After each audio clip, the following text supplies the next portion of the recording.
स्वातंत्र्य आपल्याला सहजासहजी मिळालेले नाही. आपले जवान रक्ताचं पाणी करून डोळ्यात तेल घालून आपल्या सुरक्षेसाठी सीमेवर लढत आहे.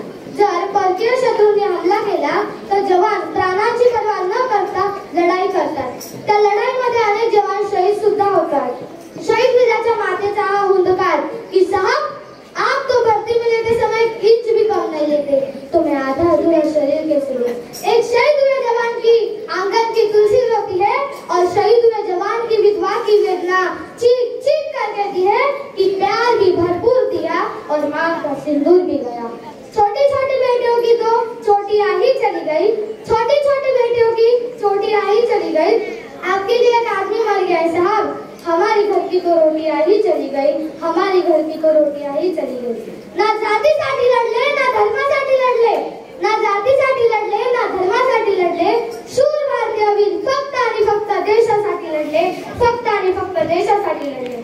मित्रांनो, आपल्या देशाचा बळीराजा अन्नदाता म्हणजे आपला शेतकरी मित्र. शेतकऱ्याच्या कच्च्या मालावर या देशाची अर्थव्यवस्था चालते. नेत्यांकडे, मंत्र्यांकडे, आमदारांकडे शेतकऱ्यांव्यतिरिक्त कुठला विषय आहे का राजकारण करायला? जर शेतकऱ्यांना काही अडचण असेल तर त्यांनी का बोलू नये? तो काळ गेला की आमचा आडाणी बाप करायचा. आता आमचा काळ आहे, जिथे चुकणार तिथे बोलणार.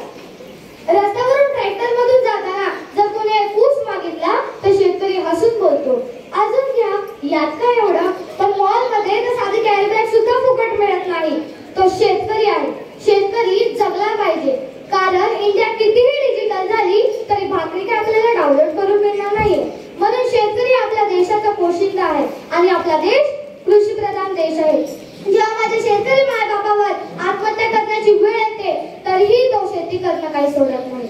सरकारी नोकरी करणाऱ्यांना टाइम टेबल असतं, तसं माझ्या शेतकऱ्यांना नसतो. जेव्हा लाईट येईल तेव्हा शेताकडे धावत जावं लागतं आणि जेव्हा खूप जोराचा पाऊस पडेल तेव्हा पिकांचं रक्षण करावं लागतं. आणि घरचं टेन्शन काय कमी असतं का?